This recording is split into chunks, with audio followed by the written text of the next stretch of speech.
في حياته سالكا الطريق الذي خطه سيدنا محمد عليه الصلاة والسلام. أجل، إن الإسلام نعمة عظمى، وهو نور به يهتدى، وشفاء للنفوس به يكتفى. يا أيها الناس قد جاءتكم موعظة من ربكم وشفاء لما في الصدور وهدى ورحمة للمؤمنين. فيجب أن نعض على هذه النعمة بالنواجذ، ونبذل قصارى جهدنا في أداء ما تتطلبه من واجبات ونبذل قصارى جهدنا في أداء ما تتطلبه من واجبات والتزامات، طاعة لله وشكرا له وحمدا له تعالى على إنعامه، وتحصينا لها حتى تبقى قوية عزيزة مصونة. الله أكبر، الله أكبر، الله أكبر. حمد الله على نعمة الإسلام يستوجب الفهم العميق لمبادئه السامية ولتشريعاته الخالدة، والتطبيق العملي لتلك التعاليم والتشريعات حتى تصبح واقعا ملموسا وسلوكا مشاهدا، وحتى يدرك الناس أن عالمية الإسلام وصلاحيته لكل زمان ومكان ليست شعارا يرفع ولا كلمات تقال، بل هي أثر يدرك وأمل ينشد وحقيقة تشاهد. أيها المؤمنون، مما يلزمنا به ديننا نصرة الحق ومقاومة الباطل، والعمل على إقامة العدل ومحاربة الظلم ومعاداة الظالمين. وهذا الأمر مطلب إنساني، من أجله أرسل الله تعالى رسله وأنزل معهم كتبه. قال تعالى: لقد أرسلنا رسلنا بالبينات وأنزلنا معهم الكتاب والميزان ليقوم الناس بالقسط. وإقامة القسط تستلزم محاربة الظلم، والظلم هو وضع الشيء في غير محله ومجاوزة الحق والتعدي على الآخرين في أموالهم أو أعراضهم أو أنفسهم. إنه سلب حقوق الآخرين والاعتداء عليهم، سواء أكان السلب أو الاعتداء ماديا أو معنويا، وهو بذلك ليس على درجة واحدة، بل هو أنواع ودرجات. فأدنى أنواعه ظلم الإنسان نفسه بارتكاب الذنوب والمعاصي التي لا يتعدى أثرها المباشر إلى غيره.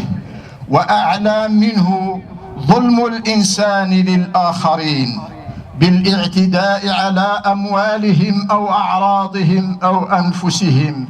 وأعلى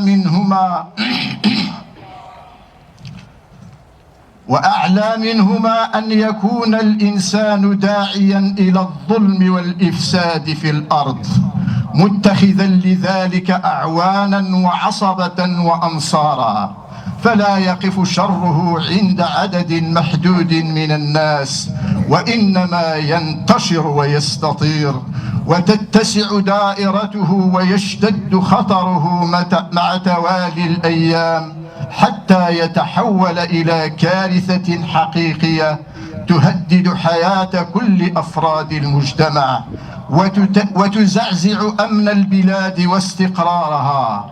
الله أكبر، الله أكبر، الله أكبر. عباد الله، الكافر ظالم، والمنافق ظالم، والمتاجر في المحرمات ظالم، والراشي ظالم، والمرتشي ظالم، وآكل الربا ظالم، وموكله ظالم، والمدافعون عن المعاملات الربوية ظالمون، وشاهد الزور ظالم، والذي يغش الناس في معاملاته ظالم، والناهش لأعراض الناس ظالم، والمهمل لأسرته ظالم، والمضيع لواجباته الدينية ظالم، والمقصر في واجباته الوطنية ظالم، والذين يثيرون الفتن ويشقون صف الأمة ويفرقون كلمتها ظالمون. وأظلم الناس، أظلم الظالمين في مجتمعنا اليوم، أظلم الظالمين في مجتمعنا اليوم هم مروج المخدرات، الذين يجمعون المال الحرام ويكدسون الثروات الخبيثة على حساب تدمير حياة الناس وإتلاف عقولهم. هؤلاء العتاة القساة الظلمة يعملون بترويجهم لهذه السموم الفتاكة على تحطيم بناء مجتمعنا وتدمير حياة أفراده، وخصوصا الشباب الذين هم ذخر الأمة ورأس مالها وأمل مستقبلها. هذه السموم أصبحت تغزو الناس بحبة واحدة أو شمة واحدة أو حقنة واحدة، يصبح الإنسان مدمنا، يصير عبدا لتجار المخدرات القتلة الذين يصلون إلى ضحاياهم بوساطات شتى وبوسائل مختلفة، ويجندون شبكات لنشر سمومهم في المجتمع.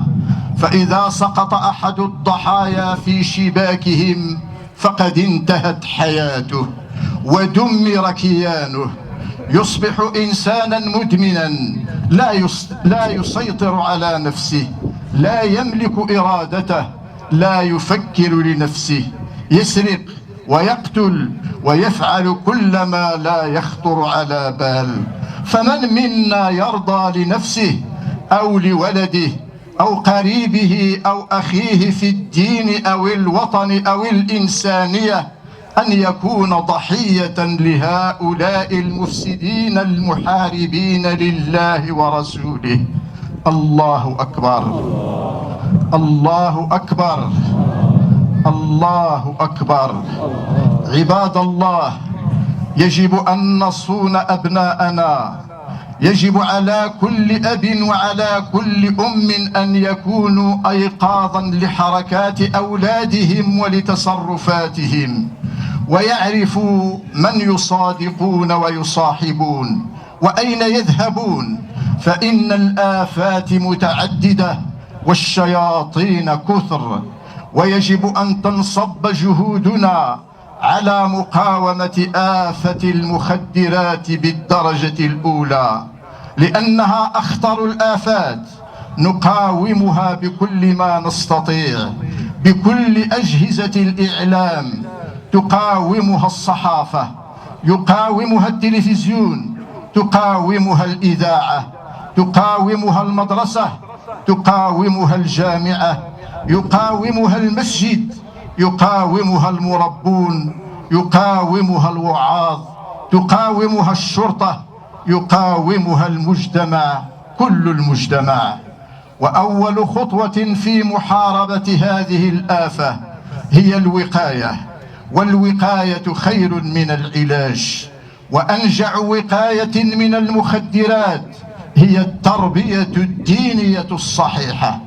الدين هو الواقي الأول والسلاح الأول والموئل الأول الذي ينبغي أن نفزع إليه في محاربة هذه الآفة المدمرة.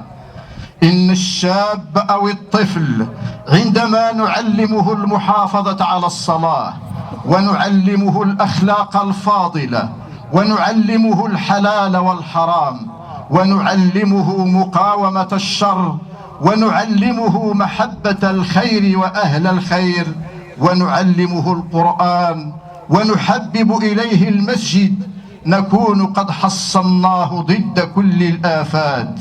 إن ابن المسجد وابن القرآن وابن الإسلام هو الذي يستعصي على أهل الضلال والفساد، فلا يستطيعون أن يصلوا إليه بحال من الأحوال.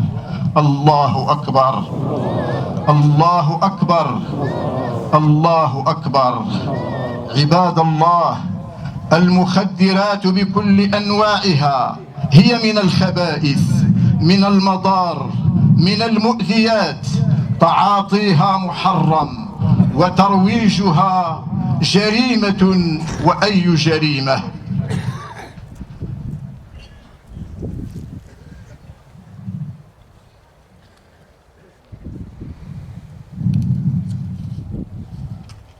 وترويجها جريمة، وأي جريمة.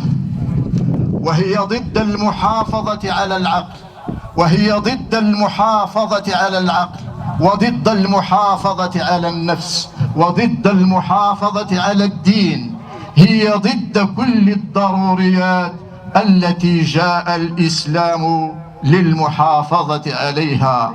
هي ضد النسل، هي ضد المحافظة على النسل. المخدرات ضد المحافظة على النسل، فالذي يغرق في مستنقع المخدرات لا يستطيع أن يقوم بحقوق أهله، لا يستطيع أن يرعى أولادا، لا أبناء ولا بنات ولا زوجة. المخدرات ضد الدين، لأنها تشغل الإنسان عن الصلاة وعن ذكر الله وعن كل العبادات التي أمرنا الله سبحانه وتعالى بها. المخدرات ضد المحافظة على المال، المال الذي هو ملك لله استخلفنا فيه. المتعاطي للمخدرات يضيع ماله فيما يضره ولا ينفعه. المخدرات ضد كل ما أمرنا به الله سبحانه وتعالى. ثم إن هذه المخدرات تحول الإنسان إلى شيء لا يشبه الإنسان. لماذا يقبل عليها الناس، ولماذا يتساهل في ترويجها في كل جهات البلاد، وتصل إلى كل الناس صغارا وكبارا؟ إنه الخطر الداهم، إنه الخطر الداهم. أيها المؤمنون، إن المخدرات آفة كبيرة، وترويجها عمل شنيع وظلم فظيع، فلا بد من محاربة هذا الظلم ومعاداة أهله. يجب أن يكون للمجتمع كله موقف من هؤلاء الظلمة، موقف حازم.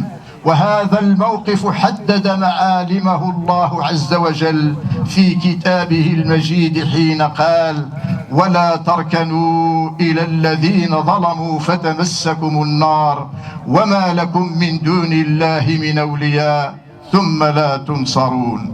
لا تركنوا إلى الذين ظلموا، لا تميلوا إليهم، لا تعينوهم، لا تستعينوا بهم، لا تسالموهم، لا توادوهم، لا تلينوا لهم، لا تداهنوهم، لا توافقوهم على ما هم عليه من الظلم، فتكونوا كأنكم رضيتم بأعمالهم. هذه المعاني كلها اجتمعت في لا تركنوا. إن المطلوب من الحريصين على مصلحة الأمة وسلامة أبنائها وأمنهم وأمن الوطن وحمايته من كل ما يتهدده محاربة هؤلاء الظلمة المفسدين بلا رحمة ولا شفقة.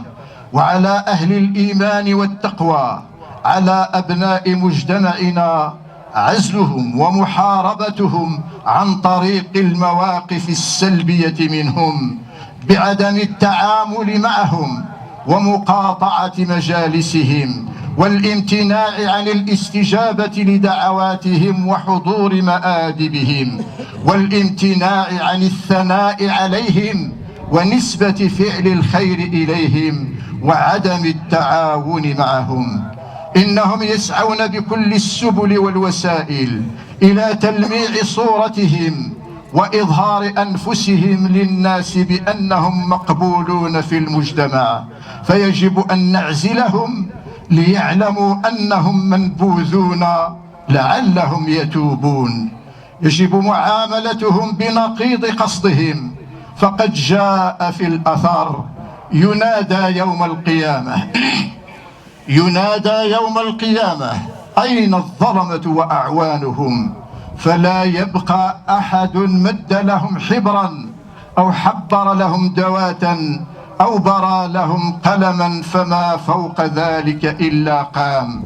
وقال سعيد بن المسيب رحمه الله: لا تملأوا عيونكم من الظلمة إلا بالإنكار عليهم من قلوبكم لئلا تحبط أعمالكم. فاتقوا الله عباد الله، ولا تركنوا إلى الذين ظلموا فتكونوا ظالمين.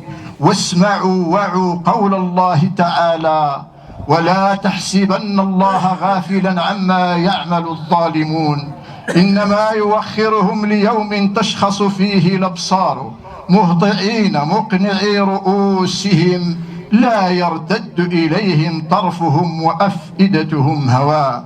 صدق الله العظيم. نفعني الله وإياكم بالذكر المبين وبسنة سيد الأولين والآخرين، ووقانا شر ظلم الظالمين، وأجارنا من خزي يوم الدين، وغفر لنا ولأسلافنا ولجميع المسلمين.